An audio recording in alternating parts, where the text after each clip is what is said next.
सो hey guys, आज मैं आप लोगों के लिए परिंदे का पार्ट 2 लेकर आई हूँ, जो कि निर्मल वर्मा जी के द्वारा लिखा गया एक बहुत ही प्यारी सी लव स्टोरी है। इसमें जो मेन कैरेक्टर रहती है वो लतिका रहती है और उसको एक कुमाऊं रेजिमेंट के एक ऑफिसर जिनका नाम है गिरीश नेगी, उनसे प्रेम हो जाता है, लव हो जाता है, लेकिन बाद में उनकी डेथ हो जाती है। तो उसके बाद जो लतिका के जीवन में जो अधूरापन आता है उसके बारे में इसमें बहुत अच्छे से दिखाया गया। और सिर्फ उनके ही बारे में नहीं, इसमें एक दो और कैरेक्टर रहते हैं जो कि अपने लाइफ में बिल्कुल अकेले रहते हैं।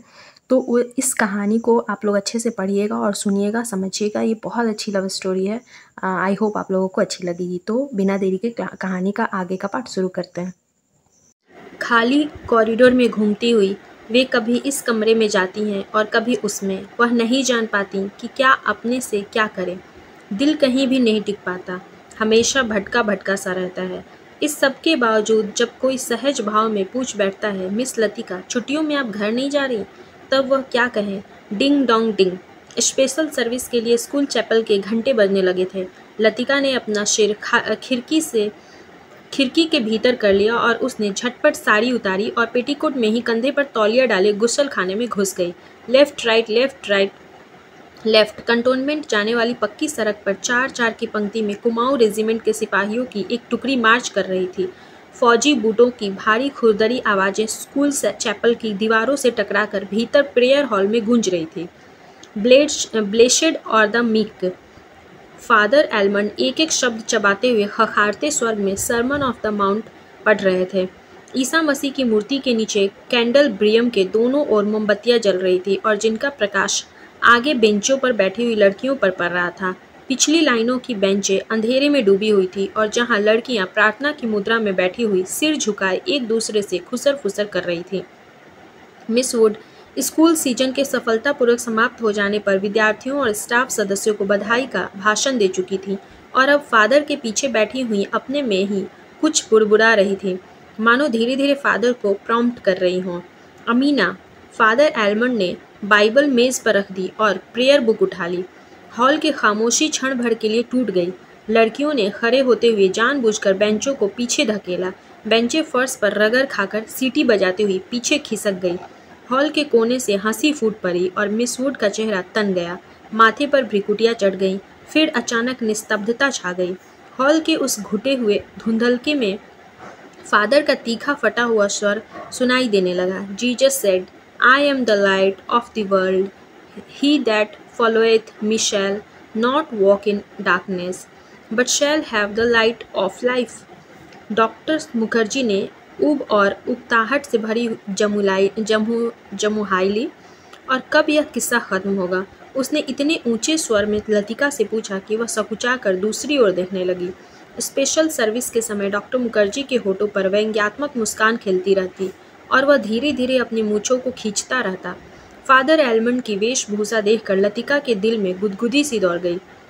जब वह छोटी थी तो अक्सर यह बात सोचकर विस्मित हुआ करती थी कि क्या पादरी लोग सफ़ेद चोंगे के नीचे कुछ नहीं पहनते। अगर धोखे से वह ऊपर उठ जाए तो।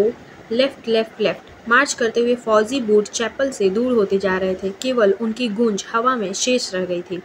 Him number. फादर ने प्रार्थना पुस्तक खोलते हुए कहा। हॉल में प्रत्येक लड़की ने डेस्क पर रखी हुई हिम बुक खोल ली। पन्नों के उलटने की खरखराहट फिसलती हुई एक सिरे से दूसरे सिरे तक फैल गई। आगे की बेंच से उठकर ह्यूबर्ट पियानो के सामने स्टूल पर बैठ गया और संगीत शिक्षक होने के कारण हर साल स्पेशल सर्विस के अवसर पर उसे कॉयर के संग पियानो बजाना पड़ता था। ह्यूबर्ट ने अपने रुमाल से नाक साफ की। अपनी घबराहट छिपाने के लिए ह्यूबर्ट हमेशा ऐसा ही किया करता था। कनखियों से हाल की ओर देखते हुए अपने कांपते हाथों से हिम बुक खोली। Lead kindly light. पियानो के सुर दबे झिझकते से मिलने लगे और घने बालों से ढकी ह्यूबर्ट की लंबी पीली अंगुलियां खुलने सिमटने लगी। कॉयर में गाने वाली लड़कियों के स्वर एक दूसरे से गूंथ कर कोमल स्निग्ध लहरों में बिन गए। लतिका को लगा उसका जूड़ा ढीला पड़ गया है, मानो गर्दन के नीचे झूल रहा है। मिस वुड की आंख बचा लतिका ने चुपचाप बालों में लगे क्लिप को कसकर खींच दिया। बड़ा झक्की आदमी है। सुबह मैंने ह्यूबर्ट को यहाँ आने से मना किया था, फिर भी चला आया, डॉक्टर ने कहा। लतिका को करीमुद्दीन की बात याद हो गई। रात भर ह्यूबर्ट को खांसी का दौरा पड़ा था, कल जाने के लिए कह रहे थे। लतिका ने सिर टेढ़ा करके ह्यूबर्ट के चेहरे की एक झलक पाने की विफल चेष्टा की। इतने पीछे से कुछ भी देख पाना असंभव था। पियानो पर झुका हुआ केवल ह्यूबर्ट का सिर दिखाई देता था। Lead kindly light. संगीत के सुर मानो एक ऊंची पहाड़ी पर चढ़कर हाँफती हुई सांसों को आकाश की आबाद शून्यता में बिखेरते हुए नीचे उतर रहे हैं। बारिश की मुलायम धूप चैपल के लंबे चौकोर शीशों पर झिलमिला रही है और जिसकी एक महीन चमकीली रेखा ईसा मसीह की प्रतिमा पर तिरछी होकर गिर रही है। मोमबत्तियों का धुआं धूप में नीली सी लकीर खींचता हुआ हवा में तिड़ने लगा है। पियानो के क्षणिक पोज में लतिका को पत्तों का परिचित मरमर कहीं दूर अनजानी दिशा से आता हुआ सुनाई दे जाता है। एक क्षण के लिए एक भ्रम हुआ कि चैपल का फीका सा अंधेरा उस छोटे से प्रेयर हॉल के चारों ओर कोनों से सिमटता हुआ उसके आसपास घिर आया है, मानो कोई उसकी आंखों पर पट्टी बांधकर उसे यहाँ तक ले आया हो और अचानक उसकी आंखें खोल दी हो। उसे लगा कि जैसे मोमबत्तियों के धूमिल आलोक में कुछ भी ठोस वास्तविक न रहा हो। चैपल की छत, दीवारें, डेस्क पर रखा हुआ डॉक्टर का सुघर सुडौल हाथ और पियानो के सुर अतीत की धुंध को भेदते हुए स्वयं उस धुंध का भाग बनते जा रहे हों। एक पगली सी स्मृति, एक उद्भ्रांत भावना चैपल के शीशों के पड़े पहाड़ी सूखी हवा में झुकी हुई विपिंग विलोज की कांपती टहनियाँ, पैरों तले चीड़ के पत्तों की धीमी सी चीर परिचित खर खर। वहीं पर गिरीश एक हाथ में मिलिट्री एक का खाकी हैट लिए खड़ा है, चौड़े उठे हुए सबल कंधे। अपना सिर वहाँ टिका दो तो जैसे सिमट कर खो जाएगा। चार्ल्स बॉयर, यह नाम उसने रखा था और वह छेप कर हंसने लगा। तुम्हें आर्मी में किसने चुन लिया? मेजर बन गए हो, लेकिन लड़कियों से भी गए बीते हो। जरा जरा सी बात पर चेहरा लाल हो जाता है। यह सब वह कहती नहीं, सिर्फ सोचती भर थी। सोचा था कभी कहूँगी, वह कभी नहीं, कभी कभी नहीं आया। बुरुस का लाल फूल लाए हो ना? झूठे खाकी कमीज के जिस जेब पर बैच चिपके थे उसमें से मूसा हुआ बुरुस का फूल निकल आया। छी, सारा मुरझा गया है, अभी खिला कहाँ है? हाउ क्लंजी। उसके बालों में गिरीश का हाथ उलझा रहा। फूल कहीं टिक नहीं पाता। फिर उसे क्लिप के नीचे फंसाकर उसने कहा, देखो। वह मुड़ी और इससे पहले कि वह कुछ कह पाती, गिरीश ने अपना मिलिट्री का हैट धप से उसके सिर पर रख दिया। वह मंत्रमुग्ध सी वैसी ही खड़ी रही। उसके सिर पर गिरीश का हैट है, माथे पर छोटी सी बिंदी है, बिंदी पर उड़ते हुए बाल हैं और गिरीश ने उस बिंदी को अपने होठों से छुआ। उसने उसके नंगे सिर को अपने दोनों हाथों में समेट लिया है। लतिका, गिरीश ने चिढ़ाते हुए कहा, man eater of Kumaon. Girish ने चिढ़ाते हुए कहा, मैन ईटर ऑफ कुमाऊँ। उसका यह नाम गिरीश ने उसे चिढ़ाने के लिए दिया था। वह हंसने लगी। लतिका, सुनो। गिरीश का स्वर कैसा हो गया था। ना, मैं कुछ भी नहीं सुन रही। लतिका, मैं कुछ महीनों में वापस लौट जाऊंगा। ना, मैं कुछ नहीं सुन रही।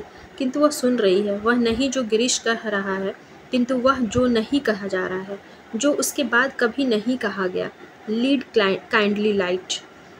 लड़कियों का स्वर पियानो के सुरों में डूबा हुआ घिर रहा है, उठ रहा है। ह्यूबर्ट ने सिर मोड़कर लतिका को निमिष भर देखा। आंखें मूंद ध्यान मग्न प्रस्तर मूर्ति सी वह स्थिर निश्चल खड़ी थी। क्या यह भाव उसके लिए हैं? क्या लतिका ने ऐसे क्षणों में उसे अपना साथी बनाया है? ह्यूबर्ट ने एक गहरी सांस ली और उस सांस में ढेर सी थकान उमड़ आई। देखो, मिस वुड कुर्सी पर बैठे बैठे सो रही हैं। डॉक्टर होठों में ही फुसफुसाया, और यह डॉक्टर का पुराना मजाक था कि मिस वुड प्रार्थना करने के बहाने आंखें मूंदे हुए नींद की झपकियां लेती हैं। फादर एल्मंड ने कुर्सी पर फैले अपने गाउन को समेट लिया और प्रेयर बुक बंद करके मिस वुड के कानों में कुछ कहा। पियानो का स्वर क्रमशः मंद पड़ने लगा।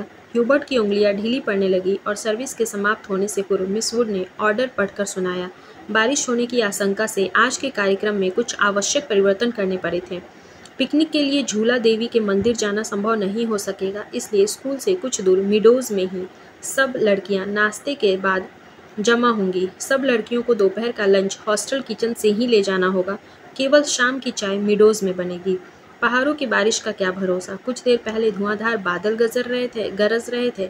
सारा शहर पानी में भीगा ठिठुर रहा था। अब धूप में नहाता नीला आकाश धुंध की ओर से बाहर निकलता हुआ फैल रहा था।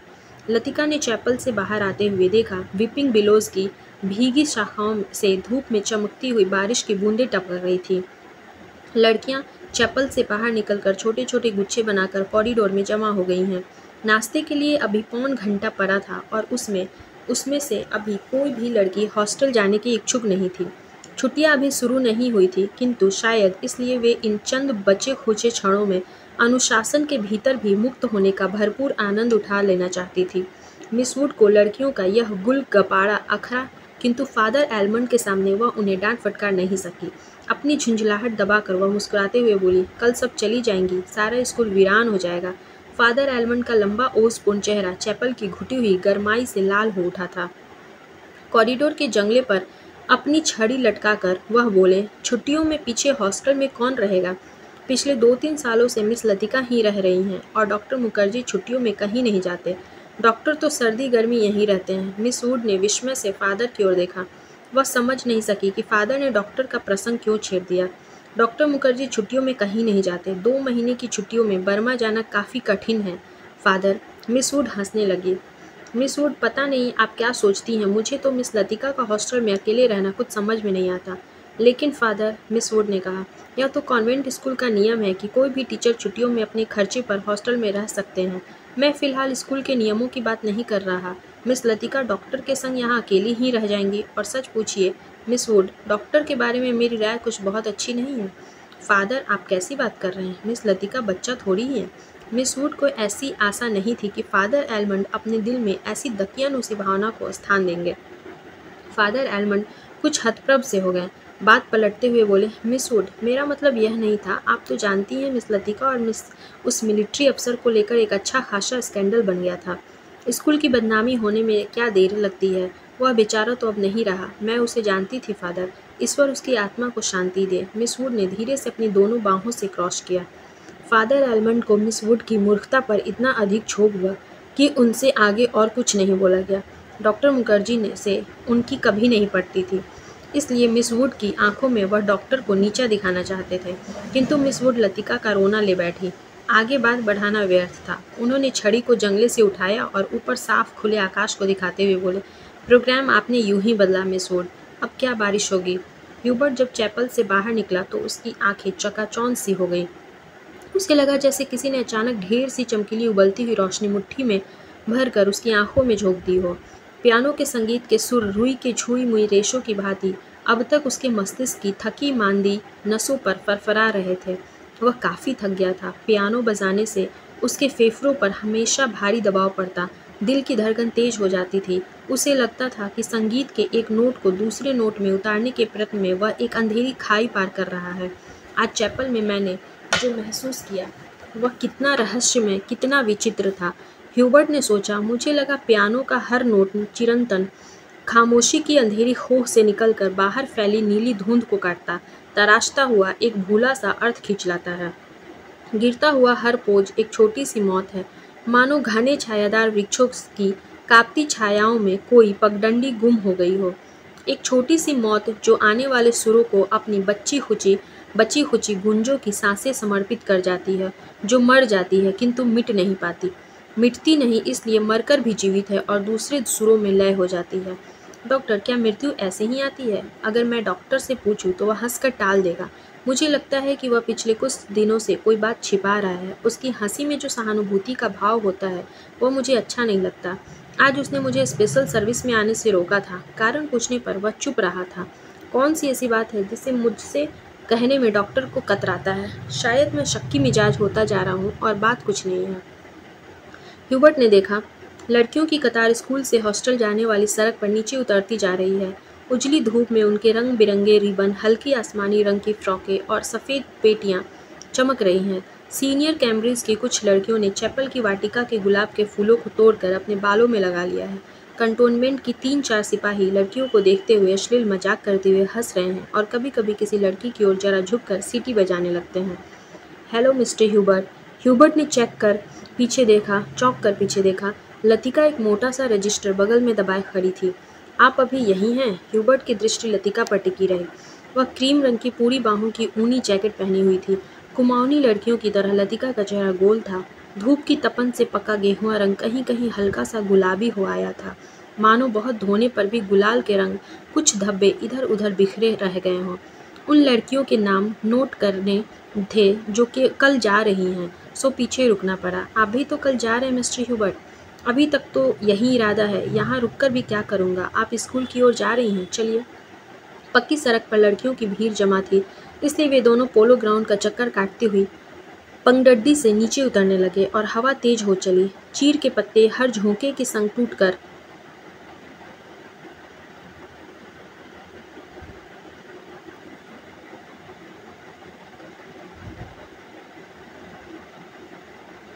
झोंके के संग टूटकर पगडंडी पर ढेर लगाते जाते थे। ह्यूबर्ट रास्ता बनाने के लिए अपनी छड़ी से उन्हें बुहार कर दोनों ओर बिखेर देता था। लतिका पीछे खड़ी हुई देखती रहती थी। अल्मोड़ा की ओर से आते हुए छोटे छोटे बादल रेशमी रुमालों से उड़ते हुए सूरज के मुंह पर लिपटे से जाते थे, फिर हवा में बह निकलते थे और इस खेल में धूप कभी मंद फीकी सी पड़ जाती थी, कभी अपना उजला आंचल खोलकर समूचे शहर को अपने में समेट लेती थी। लतिका तनिक आगे निकली गई। ह्यूबर्ट की सांस चढ़ गई थी और वह धीरे धीरे हांफता हुआ पीछे से आ रहा था। जब वे पोलो ग्राउंड के पवेलियन को छोड़कर सिमिट्री के दाईं ओर मुड़े तो लतिका ह्यूबर्ट की प्रतीक्षा करने के लिए खड़ी हो गई। उसे याद आया छुट्टियों के दिन में जब कभी कमरे में अकेले बैठे बैठे उसका मन उब जाता था तो वह अक्सर टहलते हुए सिमिट्री तक चली जाती थी। उससे सटी पहाड़ी पर चढ़कर वह बर्फ में ढके देवदार वृक्षों को देखा करती थी, जिनकी झुकी हुई शाखों से रुई के गोलों सी बर्फ नीचे गिरा करती थी। नीचे बाजार जाने वाली सड़क पर बच्चे स्लेज पर फिसला करते थे। वह हरी हरी बर्फ में छिपी हुई उस सड़क का अनुमान लगाया करती थी जो फादर एलमंड के घर से गुजरती हुई मिलिट्री अस्पताल और डाकघर से होकर चर्च की सीढ़ियों तक जाकर गुम हो जाती थी। जो मनोरंजन एक दुर्गम पहेली को सुलझाने में होता है, वही लतिका को बर्फ में खोए रास्तों की खोज निकालने में होता था। आप बहुत तेज चलती हैं मिस लतिका। थकान से ह्यूबर्ट का चेहरा कुम्हला गया था, माथे पर पसीने की बूंद छलक आई थी।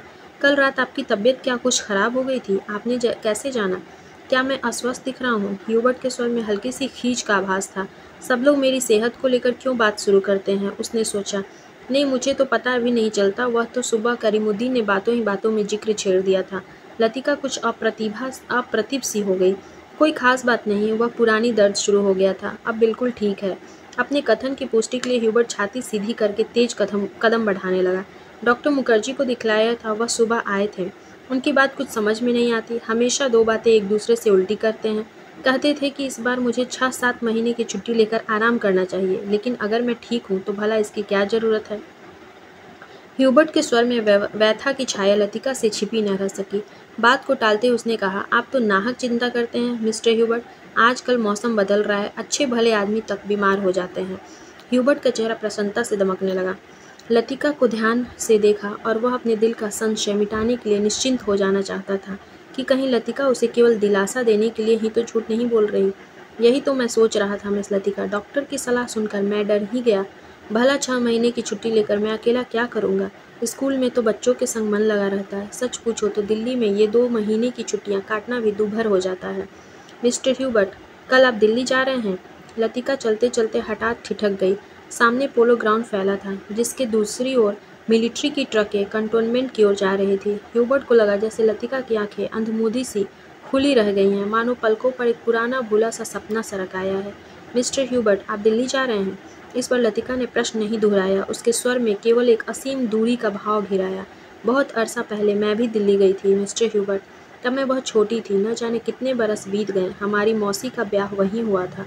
बहुत सी चीज़ें देखी थी, लेकिन अब तो सब कुछ धुंधला सा पड़ गया है। इतना याद है कि हम कुतुब पर चढ़े थे, सबसे ऊंचली मंजिल पर से हमने नीचे झांका था। न जाने कैसा लगा था। नीचे चलते हुए आदमी चाबी भरे खिलौनों से लगते थे। हमने ऊपर से उन पर मूंगफलियाँ फेंकी थी, लेकिन हम बहुत निराश हुए थे क्योंकि उनमें से किसी ने हमारी तरफ नहीं देखा। शायद माँ ने मुझे डांटा था और मैं सिर्फ नीचे झांकते हुए डर गई थी। सुना है अब तो दिल्ली इतना बदल गया है कि पहचाना नहीं जाता। वे दोनों फिर चलने लगे। हवा का वेग ढीला पड़ने लगा। उड़ते हुए बादल अब सुस्ताने लगे थे।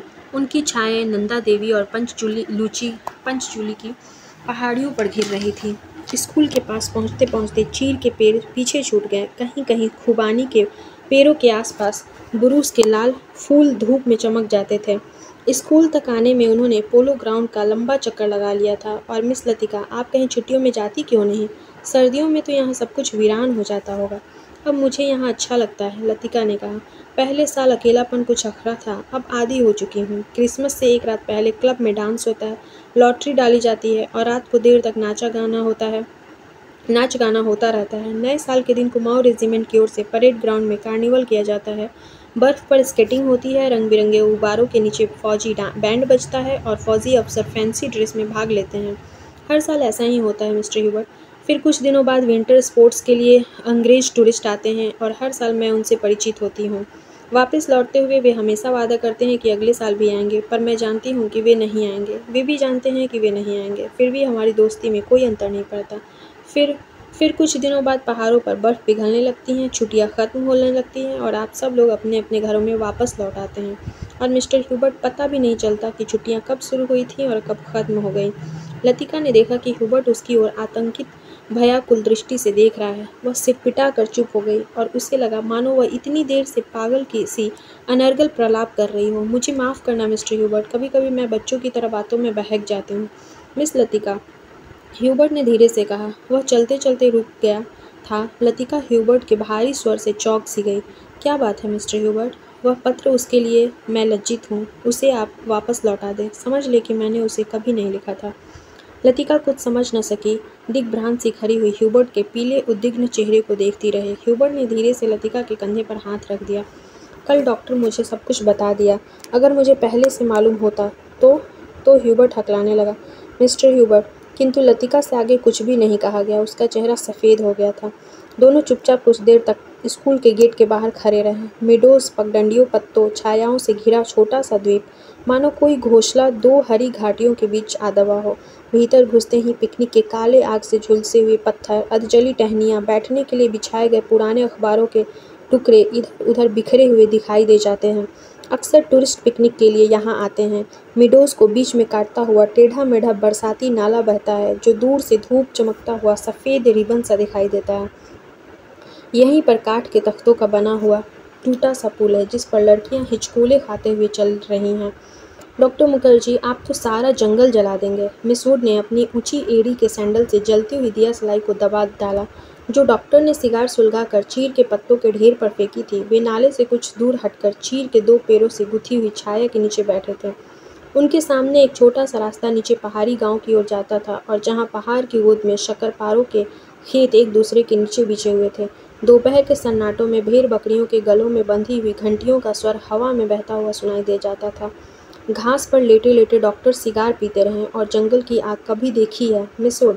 एक अलमस्त नशे की तरह धीरे धीरे फैलती जाती है। आपने कभी देखी है डॉक्टर? मिस वुड ने पूछा। मुझे तो बड़ा डर लगता है। बहुत साल पहले शहरों को जलते हुए देखा था। डॉक्टर लेटे हुए आकाश की ओर ताक रहे थे। एक एक मकान ताश के पत्तों की तरह गिरता जाता है। दुर्भाग्यवश ऐसे अवसर देखने में बहुत कम आते हैं। आपने कहाँ देखा डॉक्टर? लड़ाई के दिनों में अपने शहर रंगून को जलते हुए देखा था। मिस वुड की आत्मा को ठेस लगी, किंतु फिर भी उनकी उत्सुकता शांत नहीं हुई। आपका घर, क्या वह भी जल गया था? डॉक्टर कुछ देर चुपचाप लेटा रहा। हम उसमें खाली कर छोड़ कर चले आए थे। मालूम नहीं बाद में क्या हुआ। अपने व्यक्तिगत जीवन के संबंध में कुछ भी कहने में डॉक्टर को कठिनाई महसूस होती है। डॉक्टर, क्या आप कभी वापस वर्मा नहीं जाने की बात नहीं सोचते? डॉक्टर ने अंगड़ाई ली और करवट बदलकर औंधे मुंह लेट गए। उनकी आंखें मूंद गई और माथे पर बालों की लटें झूल आईं। सोचने से क्या होता है मिस वुड? जब वर्मा में था तब क्या कभी सोचा था कि यहाँ आकर उम्र काटनी होगी? लेकिन डॉक्टर, कुछ भी कह लो, अपने देश का सुख कहीं और नहीं मिलता। यहाँ तुम चाहे कितने बरस रह लो, अपने को हमेशा अजनबी ही पाओगे। डॉक्टर ने सिगार के धुएं को धीरे धीरे हवा में छोड़ दिया। और दरअसल अजनबी तो मैं वहाँ भी समझा जाऊँगा मिस वुड। इतने वर्षों बाद मुझे कौन पहचानेगा? इस उम्र में नए सिरे से रिश्ते जोड़ना काफ़ी सिरदर्द का काम है। कम से कम मेरे बस की बात नहीं है। लेकिन डॉक्टर, आप कब तक इस पहाड़ी कस्बे में पड़े रहेंगे? इसी देश में रहना है तो किसी बड़े शहर में प्रैक्टिस शुरू कीजिए। प्रैक्टिस बढ़ाने के लिए कहाँ कहाँ भटकता फिरूंगा मिस वुड। जहाँ रहो वही मरीज मिल जाते हैं। यहाँ आया था कुछ दिनों के लिए, फिर मुद्दत हो गई और टिका रहा। जब कभी जी उबेगा कहीं चला जाऊँगा। जड़ें कहीं नहीं जमती तो पीछे कुछ भी नहीं छूट जाता। मुझे अपने बारे में कोई गलतफहमी नहीं है मिस वुड, मैं सुखी हूँ। मिस वुड ने डॉक्टर की बात पर विशेष ध्यान नहीं दिया। दिल में वह हमेशा डॉक्टर को उच्च श्रृंखला, लापरवाह और सनकी समझती रही हैं, किंतु डॉक्टर के चरित्र में उनका विश्वास है, न जाने क्यों। क्योंकि डॉक्टर ने जाने अनजाने में उसका कोई प्रमाण दिया हो, यह उन्हें याद नहीं पड़ता। मिस वुड ने एक ठंडी सांस भरी। वह हमेशा यह सोचती थी कि यदि डॉक्टर इतना आलसी और लापरवाह न होता तो अपनी योग्यता के बल पर काफ़ी चमक सकता था। इसलिए उन्हें डॉक्टर पर क्रोध भी आता था और दुख भी होता था। मिस वुड ने अपने बैग से ऊन का गोला और सलाइयाँ निकाली। फिर उसके नीचे से अखबार में लिपटा हुआ चौड़ा कॉफ़ी का डिब्बा उठाया, जिसमें अंडों की सैंडविचें और हैमबर्गर दबे हुए थे। थर्मस से प्यालों में कॉफ़ी उड़लते हुए मिस वुड ने कहा, डॉक्टर काफ़ी ठंडी हो रही है। डॉक्टर लेटे लेटे बुड़बुड़ाया। मिस वुड ने नीचे झुककर देखा। वह कोहनी पर सिर टिकाए सो रहा था। ऊपर का होंठ जरा सा फैलकर मुड़ गया था, मानो किसी से मजाक करने से पहले मुस्कुरा रहा हो। उसकी उंगलियों में दबा हुआ सिगार नीचे झुका हुआ लटका रहा था। मेरी मेरी what do you want, what do you want? दूसरे स्टैंडर्ड में पढ़ने वाली मेरी ने अपनी चंचल चपल आंखें ऊपर उठाईं। लड़कियों का दायरा उसे घेरे हुए कभी पास आता था, कभी दूर खिंचाता चला जाता था। I want blue. दोनों हाथों को हवा में घुमाते हुए मेरी चिल्लाई। दायरा पानी की तरह टूट गया और सब लड़कियां एक दूसरे से गिरती पड़ती किसी नीली वस्तु को छूने के लिए भाग दौड़ करने लगी। लंच समाप्त हो चुका था। लड़कियों के छोटे छोटे दल मिडोज में बिखर गए थे। ऊंची क्लास की कुछ लड़कियां चाय का पानी गर्म करने के लिए पेड़ों पर चढ़कर सूखी टहनियाँ तोड़ रही थी और दोपहर के उस घड़ी में मिडोज अलसाया ऊँगता सा जान पड़ता था। हवा का कोई भी भूला भटका झोंका, चीड़ के पत्ते खरखरा उठते थे। कभी कोई पक्षी अपनी सुस्ती मिटाने झाड़ियों से उड़कर नाले के किनारे बैठ जाता था, पानी में सिर डुबोता था, फिर उबकर हवा में 2-4 निरुद्देश्य चक्कर काटकर दोबारा झाड़ियों में दुबक जाता था।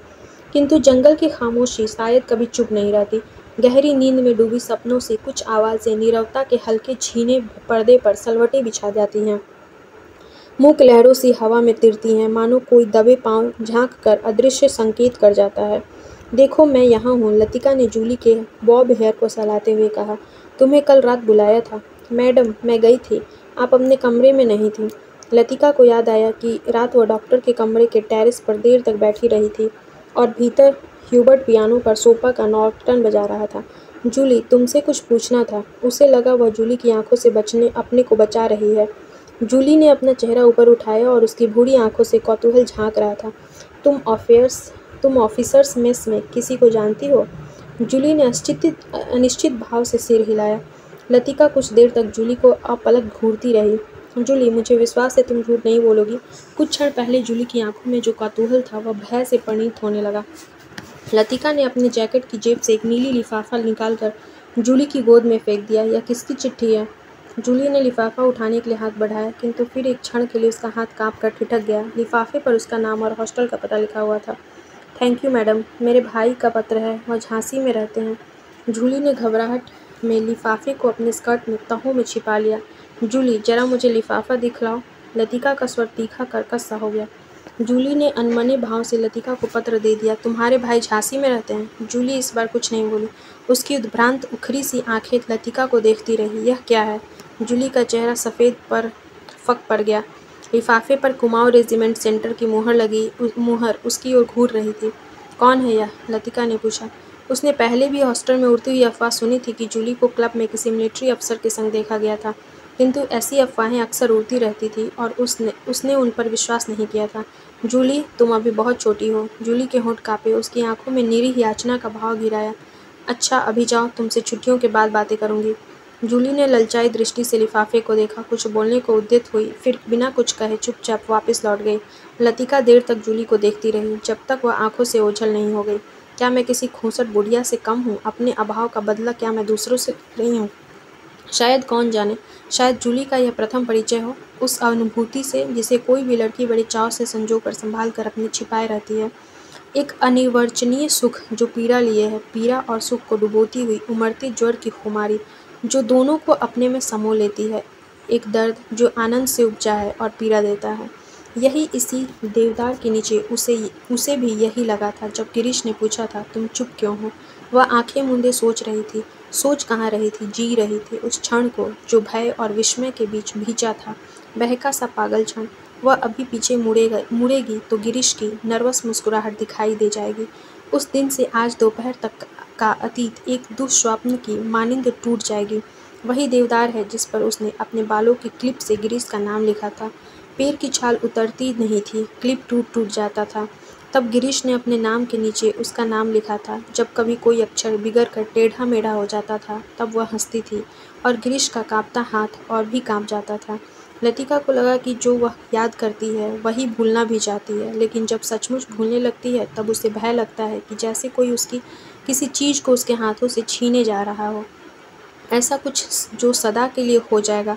बचपन में जब कभी वह अपने किसी खिलौने को खो देती थी तो वह गुमसुम सी होकर सोचा करती थी, कहाँ रख दिया मैंने। जब बहुत दौड़ धूप करने पर खिलौना मिल जाता तो वह बहाना करती कि अभी उसे खोज ही रही है, कि वह अभी मिला नहीं है। जिस स्थान पर खिलौना रखा होता जानबूझकर उसे छोड़कर घर के दूसरे कोने में उसे खोजने का उपक्रम करती, तब खोई हुई चीज़ याद रहती, इसलिए भूलने का भय नहीं रहता था। आज वह उस बचपन के खेल का बहाना क्यों नहीं कर पाती? बहाना शायद करती है, उसे याद करने का बहाना जो भूलता जा रहा है। दिन महीने बीते जाते हैं और वह उलझी रहती है। अनजाने में गिरीश का चेहरा धुंधला पड़ता जाता है। याद वह करती है, किंतु जैसे किसी पुरानी तस्वीर के धूल भरे शीशे को साफ कर रही हो। अब वैसा दर्द नहीं होता, सिर्फ उसको याद करती है जो पहले कभी होता था। तब उसने अपने पर ग्लानि होती है। वह फिर जानबूझकर उस घाव को कुरेदती है जो बढ़ता जा रहा है, खुद ब खुद उसकी कोशिशों के बावजूद बढ़ता जा रहा है। देवदार पर खुदे हुए अधमिटे नाम लतिका की ओर निस्तब्ध निरीह भाव से निहार रहे थे। मिडोज के घने सन्नाटे में नाले पार से खेलती हुई लड़कियों की आवाज़ें गूंज जाती थी। What do you want, what do you want. तितलियाँ, झिंगुर, जुगनू मिडोज पर उड़ती हुई सांझ की छायाओं में पता नहीं चलता कौन आवाज़ किसकी है। दोपहर के समय जिन आवाज़ों को अलग अलग पहचाना जा सकता था, अब वे एक स्वरता की अविरल धारा में घुल गई थीं। घास से अपने पैरों को पोंछता हुआ कोई रेंग रहा है, झाड़ियों के झुरमुट से फरों को फरफराता हुआ झपट कर कोई ऊपर से उड़ जाता है, किंतु ऊपर देखो तो कहीं कुछ भी नहीं है। मिडोज के झरने का गरगराता स्वर जैसे अंधेरी सुरंग में झपाटे से ट्रेन गुजर गई हो और देर तक उसमें सीटियों और पहियों की चित्कार गूंजती रही हो। पिकनिक कुछ देर तक चलती है, किंतु बादलों की तह एक दूसरे पर चढ़ती जा रही है। पिकनिक का सामान बटोरा जाने लगा। मिडोज के चारों ओर बिखरी हुई लड़कियां मिसरूट के इर्द गिर्द जमा होने लगी। अपने संग वे अजीबोगरीब चीज़ें बटोर लाई थी। कोई किसी पक्षी के टूटे पंख को बालों में लगाए हुए थी, किसी ने पेड़ की टहनी को चाकू से छीलकर छोटी सी बेद बना ली थी। ऊंची क्लास की कुछ लड़कियों ने अपने रुमालों में नाले से पकड़ी हुई छोटी छोटी बालिश्त के भर की मछलियों को दबा रखा था, जिन्हें मिस वुड से छिप कर वे एक दूसरे को दिखा रही थी।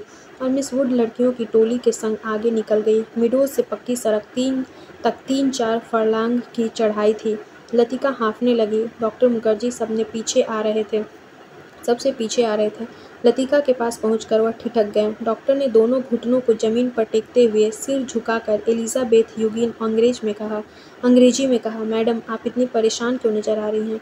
और डॉक्टर की नाटकीय मुद्रा को देखकर लतिका के होठों पर एक थकी सी ढीली सी मुस्कुराहट बिखर गई। प्यास के मारे गला सूख रहा है और यह चढ़ाई है कि खत्म नहीं हो आती। डॉक्टर ने अपने कंधे पर लटकते हुए थर्मस को उतार कर लतिका के हाथों में देते हुए कहा, थोड़ी सी कॉफ़ी बची है, शायद कुछ मदद कर सके। पिकनिक में तुम कहाँ रह गए डॉक्टर? कहीं दिखाई नहीं दिए। दोपहर भर सोता रहा मिस वुड के संग। मेरा मतलब है मिस वुड पास बैठी थी। मुझे लगता है मिस वुड मुझसे मोहब्बत करती हैं। कोई भी मजाक करते समय डॉक्टर अपनी मूँछों के कोनों को चबाने लगता है। क्या कहती थी? लतिका ने थर्मस से कॉफ़ी को मुंह में उड़ेल लिया। शायद कुछ कहती, लेकिन बदकिस्मती से बीच में ही मुझे नींद आ गई। मेरी जिंदगी के कुछ खूबसूरत प्रेम प्रसंग कमबख्त इस नींद के कारण अधूरे रह गए। और इस दौरान मैं जब दोनों बातें कर रहे थे, उनके पीछे मिडोज और मोटर रोड के संग चढ़ती हुई चीड़ और बांज के वृक्षों की कतारें सांझ के घिरते अंधेरे में डूबने लगी। मानो प्रार्थना करते हुए उन्होंने चुपचाप अपने सिर नीचे झुका लिए हों।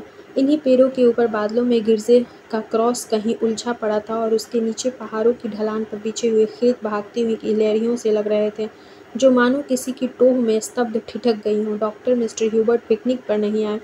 डॉक्टर मुखर्जी टॉर्च जलाकर लतिका के आगे आगे चल रहे थे। मैंने उन्हें मना कर दिया था। किस लिए?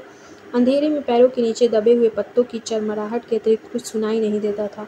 डॉक्टर मुखर्जी ने धीरे से खांसा। पिछले कुछ दिनों से मुझे संदेह होता जा रहा है कि ह्यूबर्ट की छाती का दर्द शायद मामूली दर्द नहीं है। डॉक्टर थोड़ा सा हंसा, जैसे उसे अपनी यह गंभीरता अरुचिकर लग रही हो। डॉक्टर ने प्रतीक्षा की शायद लतिका कुछ कहेगी, किंतु लतिका चुपचाप उसके पीछे चल रही थी। यह मेरा महज शक है, शायद मैं बिल्कुल गलत हूँ, किंतु यह बेहतर होगा कि वह अपने एक फेफड़े का एक्सरे करा ले। इससे कम से कम कोई भ्रम तो नहीं रहेगा। आपने मिस्टर ह्यूबर्ट से इसके बारे में कुछ कहा है? अभी तक तो कुछ नहीं कहा। ह्यूबर्ट जरा सी बात पर चिंतित हो उठता है, इसलिए कभी साहस नहीं हो पाता। डॉक्टर को लगा उसके पीछे आते हुए लतिका के पैरों का स्वर सहसा बंद हो गया है। उन्होंने पीछे मुड़कर देखा। लतिका बीच सड़क पर अंधेरे में छाया से चुपचाप निश्चल खड़ी है। डॉक्टर, लतिका का स्वर भराया हुआ था। क्या बात है मिस लतिका, आप रुक क्यों गई हैं? डॉक्टर, क्या मिस्टर ह्यूबर्ट? डॉक्टर ने अपनी टॉर्च की मध्यम रोशनी लतिका पर उठा दी। उसने देखा लतिका का चेहरा एकदम पीला पड़ गया है और वह रह रह कर पत्ते से काँप जाती है। मिस लतिका, क्या बात है? आप तो बहुत डरी सी जान पड़ती हैं। कुछ नहीं डॉक्टर, मुझे मुझे कुछ याद आ गया था। वे दोनों फिर चलने लगे। कुछ दूरी जाने पर उनकी आंखें ऊपर उठ गईं। पक्षियों का एक बेड़ा धूमिल आकाश में त्रिकोण बनाता हुआ पहाड़ों के पीछे से उनकी ओर आ रहा था और लतिका और डॉक्टर सिर उठाकर इन पक्षियों को देखते रहे। लतिका को याद आया, हर साल सर्दी की छुट्टियों से पहले ये परिंदे मैदानों की ओर उड़ते हैं, कुछ दिनों के लिए बीच के इस पहाड़ी स्टेशन पर बसेरा करते हैं और प्रतीक्षा करते हैं बर्फ़ के दिनों की, जब वे नीचे अजनबी अनजाने देशों में उड़ जाएंगे। क्या वे सब भी प्रतीक्षा कर रहे हैं? वह डॉक्टर मुखर्जी, मिस्टर ह्यूबर्ट, लेकिन कहाँ के लिए? हम कहाँ जाएंगे? किंतु उसका कोई उत्तर नहीं मिला। उस अंधेरे में मेडोज़ के झरने के भुतैले स्वर और चीड़ के पत्तों की सरसराहट के अतिरिक्त कुछ सुनाई नहीं देता था। लतिका हड़बड़ा कर चौंक गई। अपनी छड़ी पर झुका हुआ डॉक्टर धीरे धीरे सीटी बजा रहा था। मिस लतिका, जल्दी कीजिए, बारिश शुरू होने वाली है। हॉस्टल पहुँचते पहुँचते बिजली चमकने लगी थी, किंतु उस रात बारिश देर तक नहीं हुई। बादल बरसने पर भी नहीं पाते थे कि हवा के थपेड़े से धकेल दिए जाते थे। दूसरे दिन तड़के ही बस पकड़नी थी, इसलिए डिनर के बाद लड़कियां सोने के लिए अपने अपने कमरों में चली गई थी। जब लतिका अपने कमरे में गई तो उस समय कुमाऊं रेजिमेंट सेंटर का बिगुल बज रहा था। उसके कमरे में करीमुद्दीन कोई पहाड़ी धुन गुनगुनाता हुआ लैंप में गैस पंप कर रहा था और लतिका उन्हीं कपड़ों में तकिए को दोहरा करके लेट गई। करीमुद्दीन ने उड़ती हुई निगाह से लतिका को देखा, फिर अपने काम में जुट गया। पिकनिक कैसी रही मैम साहब? तुम क्यों नहीं आए? सब लड़कियां तुम्हें पूछ रही थीं। लतिका को लगा दिन भर की थकान धीरे धीरे उसके शरीर की पसलियों पर चिपटती जा रही है। अनायास उसकी आंखें नींद के बोझ से झपकने लगीं। मैं चला आता तो ह्यूबर्ट साहब की तीमारदारी कौन करता? दिन भर उनके बिस्तर से सटा हुआ बैठा रहा और अब वह गायब हो गए। करीमुद्दीन के कंधे पर लटकते हुए मैचे कुचैले तौलिए को उतारा और लैंप के शीशों की गर्द पोंछने लगा। लतिका की अंधमुंदी आंखें खुल गई। क्या ह्यूबर्ट साहब अपने कमरे में नहीं हैं? खुदा जाने इस हालत में कहाँ भटक रहे हैं। पानी गर्म करने कुछ देर के लिए बाहर गया था, वापस आने पर देखता हूँ कि कमरा खाली पड़ा है। करीमुद्दीन बरबराता हुआ बाहर चला गया। लतिका ने लेटे लेटे पलंग के नीचे चप्पलों को पैरों में से उतार दिया। ह्यूबर्ट इतनी रात कहाँ गए? किंतु लतिका की आंखें फिर झपक गईं और दिन भर की थकान से सब परेशानी और प्रश्नों पर कुंजी लगा दी गई थी। मानो दिन भर आंख मिचौनी खेलते हुए उसने अपने कमरे में दैया को छू लिया था और अब वह सुरक्षित थी। कमरे की चारदीवारी के भीतर उसे कोई नहीं पकड़ सकता। दिन के उजाले में वह गवाह थी, मुजरिम थी, हर चीज़ का उससे तकाजा था। अब इस अकेलेपन में कोई गिला नहीं, उलाहना नहीं, सब खींचातानी खत्म हो गई है। जो अपना है वह बिल्कुल अपना सा हो गया है, जो अपना नहीं है उसका दुख नहीं है, अपनाने की फुर्सत नहीं। लतिका ने दीवार की ओर मुँह घुमा लिया। लैंप के फीके आलोक में हवा में कांपते पर्दों की छायाएं हिल रही थी और बिजली कड़कने से खिड़कियों के शीशे चमक जाते थे, दरवाजे चटकने लगते थे, जैसे कोई बाहर से धीमे धीमे खटखटा रहा हो। कॉरिडोर से अपने अपने कमरों में जाती हुई लड़कियों की हंसी, बातों के कुछ शब्द, फिर सब कुछ शांत हो गया। किंतु फिर भी देर तक कच्ची नींद में वह लैंप का धीमा सा सी स्वर सुनती रही और कब वह स्वर भी मौन का भाग बनकर मुख हो गया उसे पता न चला। कुछ देर बाद उसको लगा सीढ़ियों से कुछ दबी आवाज़ें ऊपर आ रही हैं। बीच बीच में कोई चिल्ला उठता है और फिर सहसा आवाज़ें धीमी पड़ जाती हैं। मिस लतिका, जरा अपना लैंप ले आइए। कॉरिडोर के जीने से डॉक्टर मुखर्जी की आवाज़ आई थी। कॉरिडोर में अंधेरा था। वह 3-4 सीढ़ियाँ नीचे उतरी, लैंप नीचे किया। सीढ़ियों से सटे जंगले पर ह्यूबर्ट ने अपना सिर रख दिया था और उसकी एक बाँह जंगले के नीचे लटक रही थी और दूसरी डॉक्टर के कंधे पर झूल रही थी, जिसे डॉक्टर ने अपने हाथों में जकड़ रखा था। मिस लतिका, लैंप जरा और नीचे झुका दीजिए। ह्यूबर्ट। डॉक्टर ने ह्यूबर्ट को सहारा देकर ऊपर खींचा। ह्यूबर्ट ने अपना चेहरा ऊपर किया। विस्की की तेज बू का झोंका लतिका के सारे शरीर को झंझोड़ गया। ह्यूबर्ट की आंखों से सुर्ख डोरे खींच आए थे और कमीज का कॉलर उल्टा हो गया था और टाई की गांठ ढीली होकर नीचे खिसक आई थी। लतिका ने कांपते हाथों से लैंप सीढ़ियों पर रख दिया और आपको दीवार के सहारे खड़ी हो गई। उसका सिर चकराने लगा था और in a back lane of the city there is a girl who loves me. Hubert हिचकियों के बीच गुनगुना उठता था और ह्यूबर्ट, प्लीज़ प्लीज़। डॉक्टर ने ह्यूबर्ट के लड़खड़ाते शरीर को अपनी मजबूत गिरफ्त में ले लिया। मिस लतिका, आप लैंप लेकर आगे चलिए। लतिका ने लैंप उठाया और दीवार पर उन तीनों की छाया डगमगाने लगी। In a back lane of the city there is a girl who loves me. Hubert doctor Mukherjee के कंधे पर सिर टिकाए अंधेरी सीढ़ियों पर उल्टे सीधे पैर रखता चढ़ता रहा था। डॉक्टर, हम कहाँ हैं? ह्यूबर्ट सहसा इतनी जोर से चिल्लाए कि उसकी लड़खड़ाती आवाज़ सुनसान अंधेरे में कॉरिडोर की छत से टकरा कर देर तक हवा में गूंजती रही। ह्यूबर्ट। डॉक्टर को एकदम ह्यूबर्ट पर गुस्सा आ गया और फिर अपने गुस्से पर ही उसे खींच सी हो आई और वह ह्यूबर्ट की पीठ थपथपाने लगा। कुछ बात नहीं है ह्यूबर्ट डियर, तुम सिर्फ थक गए हो। ह्यूबर्ट ने अपनी आंखें डॉक्टर पर गड़ा दी और उनमें एक भयभीत बच्चे की सी कातरता झलक रही थी, मानो डॉक्टर के चेहरे से वह किसी प्रश्न का उत्तर पा लेना चाहता हो। ह्यूबर्ट के कमरे में पहुंचकर डॉक्टर ने उसे बिस्तर पर लिटा दिया।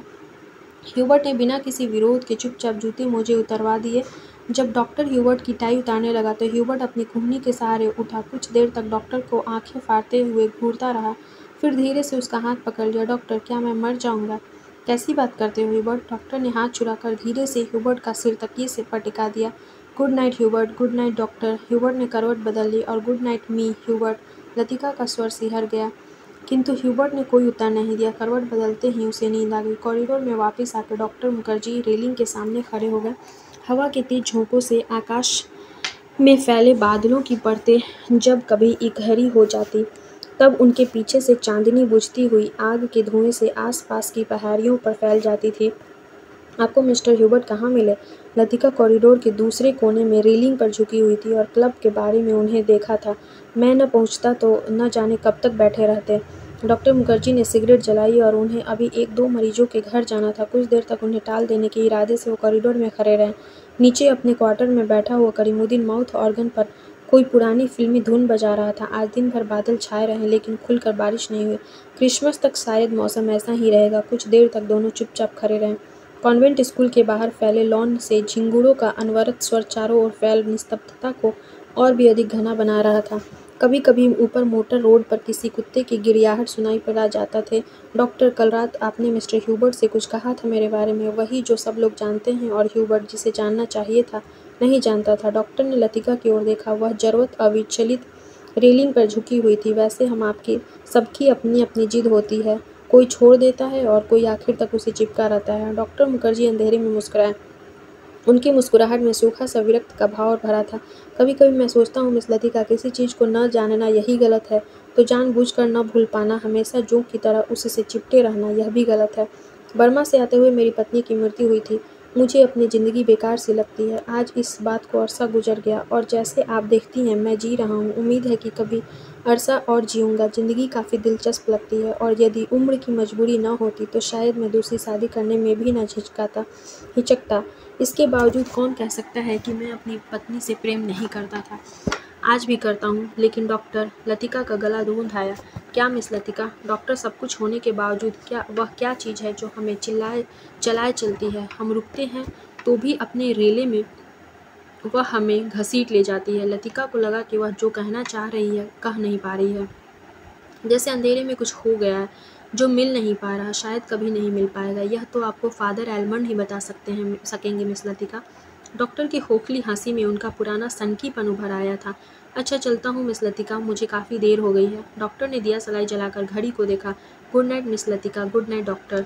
डॉक्टर के जाने पर लतिका कुछ देर तक अंधेरे में रेलिंग से सटी खड़ी रही और हवा चलने से कॉरिडोर में जमा हुआ कोहरा सिहर उठा था।